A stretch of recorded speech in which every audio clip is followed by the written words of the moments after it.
வீடு, இடம், பொருள், வாகனம் வாங்குவாங்களா அப்படின்னு பார்த்தீங்கன்னா, வாங்கும்பொழுது கவனமா இருக்கணும். பத்திரம் சரியா இருக்கான்னு பார்த்துக்கணும்.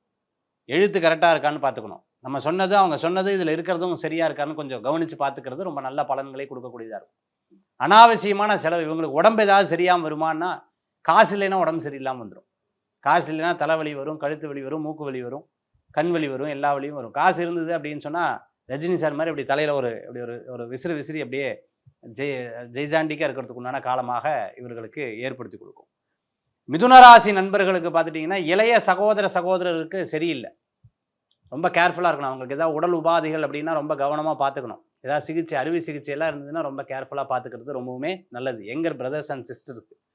அதே மாரி அப்பாவுக்கு ஆரோக்கிய விஷயத்துல கவனமா இருக்கணும். ஒரு பயம் மாரி வந்து அதுக்கப்புறம் சரியாயிடும். அப்பாவுக்கு தோல் சம்பந்தமான பிரச்சனை தான் ஒரு அறிகுறி. தோல் சம்பந்தமான விஷயங்கள் ஏதாவது வருது, என்னமோ தெரியலப்பா ரொம்ப அப்படியே அரிப்பா இருக்கு, கால்லாம் அப்படி வலிக்குது, இந்த மாதிரி என்னமோ போயிட்டு வந்ததுக்கப்புறம் எனக்கு சரியில்லாத மாதிரி இருக்கு, அந்த மாதிரி ஏதாவது இரிட்டேஷன் ஏதாவது ஃபீல் பண்ணாங்கன்னா உடனே அதை பார்த்துக்கிறது ரொம்பவுமே நல்ல பலன்களை கொடுக்கக்கூடியதாக அமைத்து கொடுக்கும்.